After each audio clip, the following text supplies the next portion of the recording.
அஸ்ஸலாமு அலைக்கும் வரஹ்மத்துல்லாஹி தஆலா வபரகாத்துஹு. முஸ்தலஹுல் ஹதீஸ் இமாம் யூசுஃபுல் கர்லாவி அவர்களினுடைய முஸ்தலஹுல் ஹதீஸ் கிதாபினுடைய 30ஆம் நாள் பாடத்திலே அமர்ந்திருக்கிறோம். அல்ஹம்துலில்லாஹ். இந்த பாடங்கள் தொடர்ந்து நடைபெறுவதற்கு அல்லாஹ் தௌஃபீக் செய்வானாக. ஆமீன் யா ரப்பல் ஆலமீன். நம்முடைய ஜாமிஆ ரகீப் எஜுகேஷனல் ட்ரஸ்டின் மூலமாக பல்வேறு விதமான தீன் சம்பந்தமான துனியா சம்பந்தமான சேவைகளை நாம் மாற்றி வருகிறோம். இந்த சிறப்பான சேவைகள் எவ்வித தொய்வின்றி நடைபெற அனைவரும் துஆ செய்யுங்கள். இன்னும் ஆதரவு தாருங்கள். நன்மையான காரியங்களில் அனைவரும் ஒன்று சேருவோம், முந்திக் கொள்வோம். நாம் ஆற்றுகிற இந்த சேவைக்கு பொருளாதார பங்களிப்பு செலுத்த நாடுபவர்கள் இங்கே நம்முடைய அக்கவுண்ட் டீட்டெயில்ஸ் வழங்கப்பட்டுள்ளது. அதே போன்று கியூஆர் கோடும் இங்கே வழங்கப்பட்டுள்ளது. இதன் மூலம் தங்களுடைய பொருளாதார பங்களிப்புகளை செலுத்திக் கொள்ளலாம். அல்லாஹ் ரப்புல் ஆலமீன் நன்மையான காரியங்களில் முந்தி செல்கிற தௌஃபீகை அல்லாஹ் நமக்கு தந்தருள் புரிவானாக. ஆமீன்.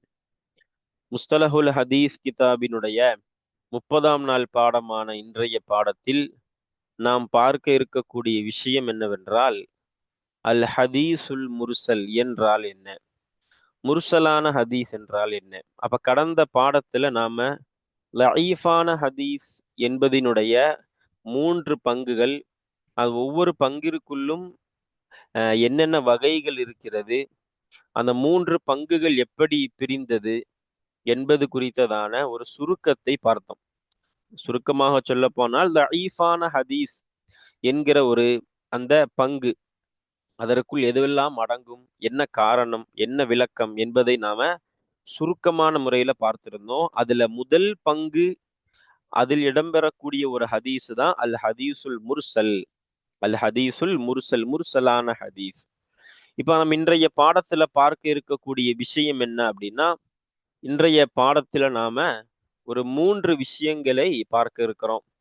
ஒண்ணு என்ன அப்படின்னா, அல் ஹதீசுல் முர்சல் என்றால் என்ன, முர்சலான ஹதீஸ்னா என்ன, முஹத்திஸுகளுடைய பார்வையில் முர்சலான ஹதீஸ்னா என்ன, அதற்குண்டான வரையறை என்ன. அதே போன்று இரண்டாவது பார்க்க இருக்கிற விஷயம், அதன் உதாரணம் என்ன. இப்ப முர்சலான ஹதீஸ்னா என்னன்னு சொல்லிட்டு அதுக்கு என்ன உதாரணம், ஒரு ஹதீஸை உதாரணமாக நாம கொண்டு வருவோம் இன்ஷா அல்லாஹ்.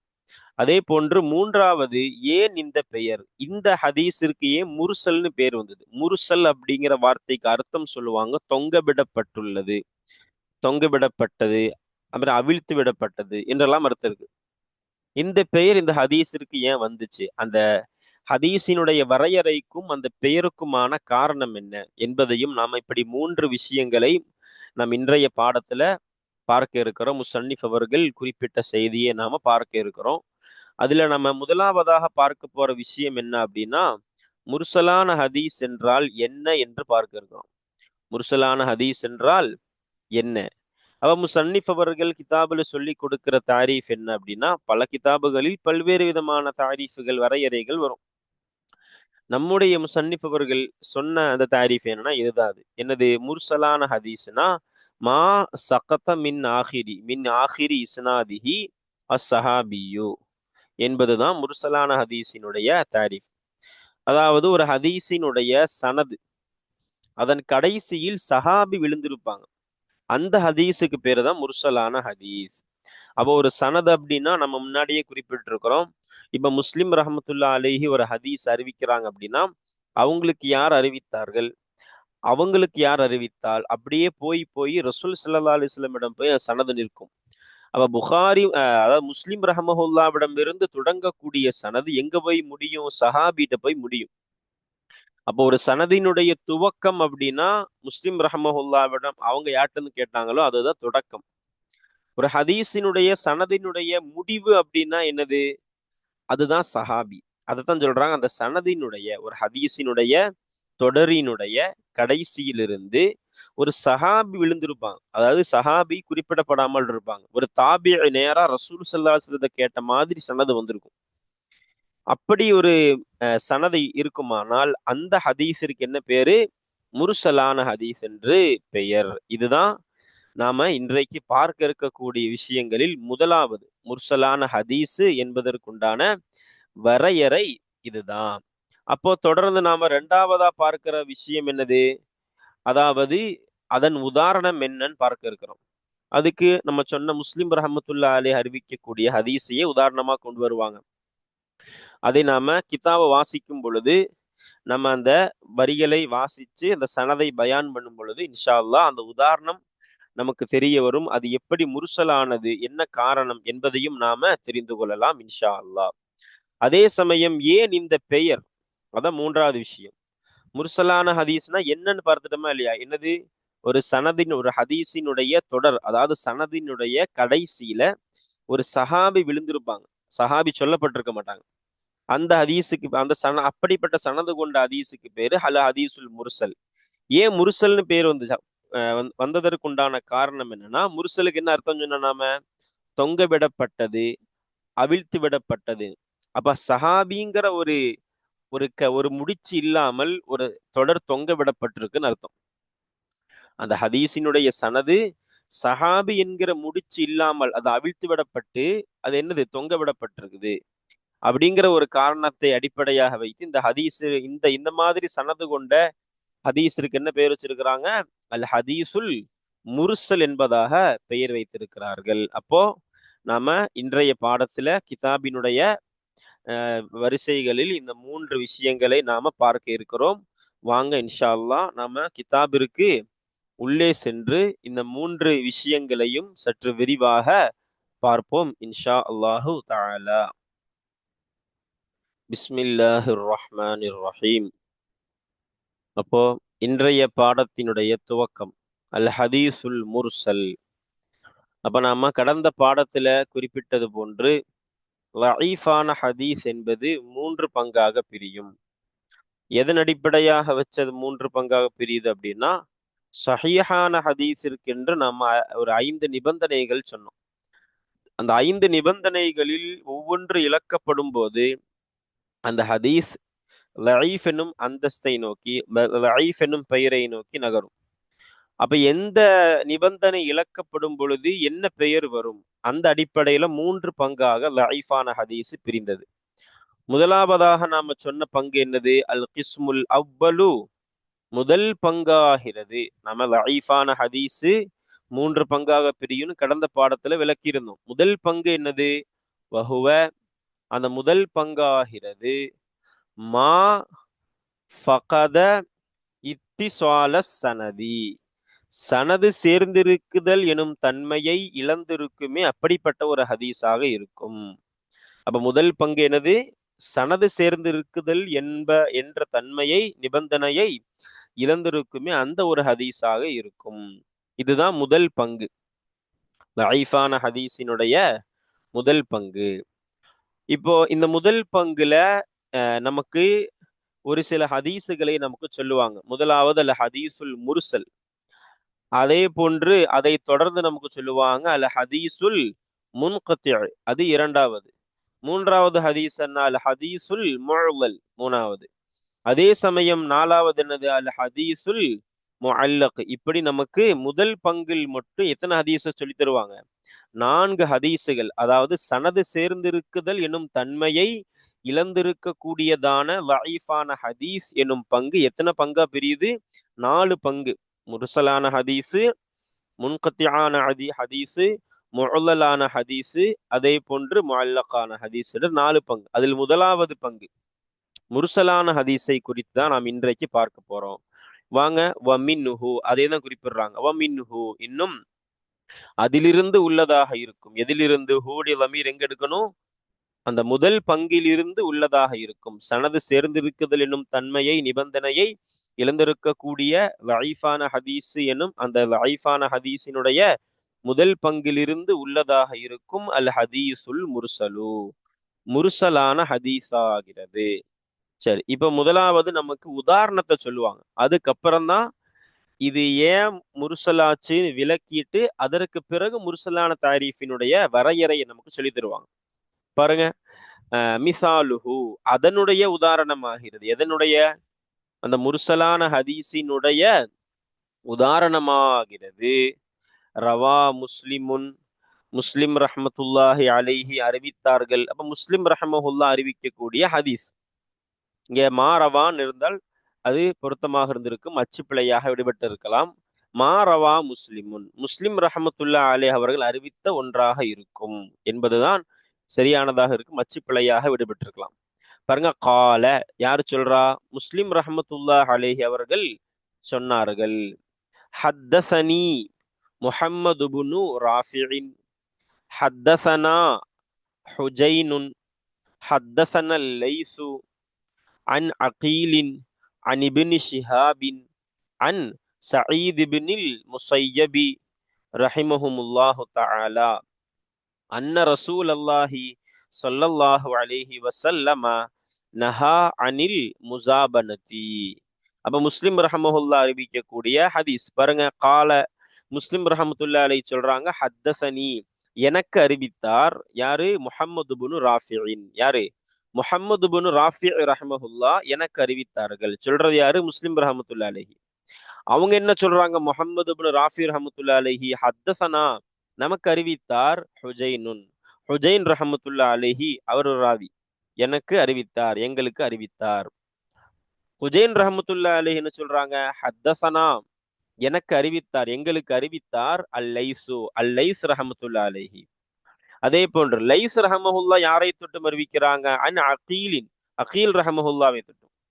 அவங்க யாரை தொட்டும் அறிவிக்கிறாங்க? அன் இப்னு ஷிஹாபின், இப்னு ஷிஹாப் ரஹமத்துல்லா அலைஹி தொட்டும் அறிவிக்கிறாங்க. அவர்கள் யாரை தொட்டும் அறிவிக்கிறாங்க? அன் சயீத் இப்னில் முஸையப் ரஹமஹுல்லா, சயீத் இப்னுல் முஸையப் ரஹமஹுல்லாவை தொட்டும் அவங்க அறிவிக்கின்றார்கள். என்ன அறிவிக்கிறாங்க பாருங்க? அன்ன ரசூல் அல்லாஹி ஸல்லல்லாஹு அலைஹி வஸல்லம், நிச்சயமாக ரசூல் அல்லாஹ், அல்லாஹுடைய தூதரான ஸல்லல்லாஹு அலைஹி வஸல்லம், இது துஆ, அவர்கள் மீது அல்லாஹு ஸலவாத்தும் ஸலாமும் சொல்வானாக, ஸல்லல்லாஹு அலைஹி வஸல்லம். அப்ப அல்லாஹுடைய தூதராம் ரசூலுல்லாஹி ஸல்லல்லாஹு அலைஹி வஸல்லம் ஆகிறவர்கள், நிச்சயமாக ரசூல் ஸல்லல்லாஹு அலைஹி வஸல்லம் ஆகிறவர்கள் நஹா தடுத்தார்கள். அனில் முசாபனத்தி, முசாபனத்தை விட்டும் தடுத்தார்கள். முசாபனத்னா வியாபாரத்தினுடைய ஒரு வகை. அது அது விளக்குவாங்க இன்ஷா அல்லாஹ். அப்ப முசாபனத்தை விட்டும் தடுத்தார்கள். யாரு? ரசூல் ஸல்லல்லாஹு அலைஹி வஸல்லம். வஹிய அதுவாகிறதுனா எது? அந்த முசாபனா என்பதாக விளக்குறாங்க.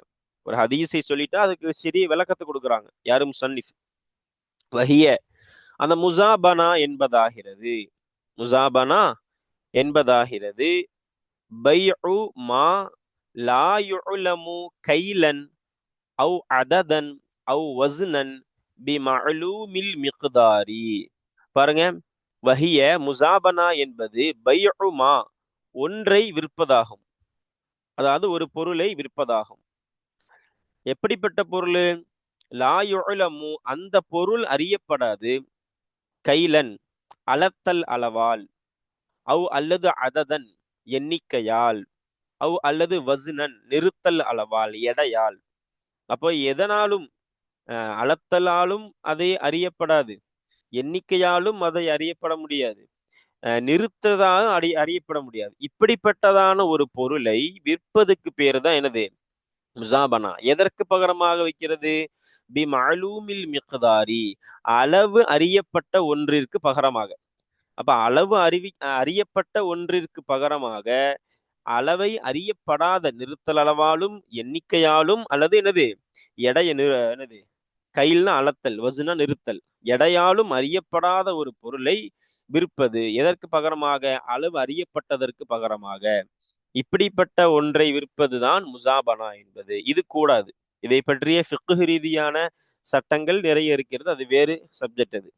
அப்ப நாம இங்க என்னது? ரசூல் ஸல்லல்லாஹு அலைஹி வஸல்லம் முசாபனாவை விட்டும் தடுத்தார்கள் அப்படிங்கிற ஹதீஸை நமக்கு முஸ்லிம் ரஹமத்துல்லா அலைஹி அவர்கள் இந்த தொடர் வழியாக நமக்கு அறிவித்து தராங்க. அப்ப நம்ம இது இந்த ஹதீஸ் தான் முர்சலான ஹதீஸிற்கு உண்டான உதாரணம். அப்ப பாருங்க, முர்சலான ஹதீஸ் அதை நாம விளங்குறதுக்கு முன்னாடி இந்த சனதை நாம வரிசைப்படுத்திட்டு இது ஏன் முர்சலாச் என்பதற்குள்ளால் போகும். அப்போ ஃபர்ஸ்ட் சனதுடைய தொடர் பாருங்க.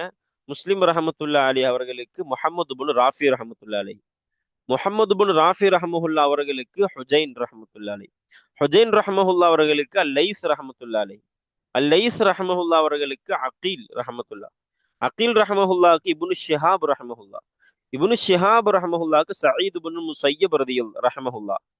இவர்கள் யாரிடமிருந்து கேட்டதாக அறிவிக்கப்பட்டிருக்கீங்க? ரசூல் ஸல்லல்லாஹு அலைஹி வஸல்லம் அவர்கள். இது சனதை நாம விளங்கிக்கிட்டோம். இப்ப பாருங்க, இந்த சனது எப்படி முர்சலானது அதை நமக்கு சொல்லி தர போறாங்க.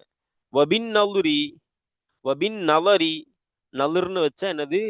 சிந்திக்குதல், ஆய்வு செய்தல். நலர்னு வச்சா பார்க்குதல். ரெண்டையுமே நாம அங்க பொருத்தி கொள்ளலாம். இலா ஹாதல் இஸ்னாதி, இந்த தொடரின் பக்கம் சிந்திப்பது கொண்டு அல்லது பார்ப்பது கொண்டு, நரா நாம் அறிகிறோம், அன்னஹு நிச்சயமாக, விஷயமாகிறது, இந்த ஹதீஸா, இந்த தொடராகிறது, இந்த தொடர் சனதாகிறது, கது சகத்த ராவின், ஒரு ராவி, ஒரு அறிவிப்பாளர் நிச்சயமாக விழுந்திருக்கிறார், மின் ஆஹிரிஹி, அந்த சனதினுடைய, இந்த சந்த ஹாதல் இஸ்னாதை நோக்கி, இந்த இஸ்னாதை நோக்கி லமீர் எடுக்கணும். இந்த தொடரினுடைய கடைசியிலிருந்து ஒரு ராவி விழுந்திருக்கிறார் என்பதை நாம் அறிகிறோம். அப்ப அன்னஹுடைய லமீரும் எது? இந்த இஸ்னாத். அப்ப இந்த சனதாகிறது, இந்த தொடராகிறது, அதன் கடைசியிலிருந்து ஒரு ராவி விழுந்திருக்கிறார், நிச்சயமாக விழுந்திருக்கிறார், அதாவது போக்கப்பட்டிருக்கிறார்னு அர்த்தம். என்று நாம் அறிகிறோம். வஹுவ, அந்த ஒரு ராவி ஆகிறவர். இந்த ஹுவ லமீரை நாம எங்க எடுக்கணும்? இந்த ராவின் அதை நோக்கி எடுக்கணும். அந்த ஒரு அறிவிப்பாளர் ஆகிறவர் அஸ்ஸஹாபியு, யாராக இருக்கிறார்? சஹாபியாக இருக்கிறார். யாரு? ரசூல் ஸல்லல்லாஹு அலைஹி வஸல்லம் அவர்களுடைய தோழராக இருக்கின்றார்.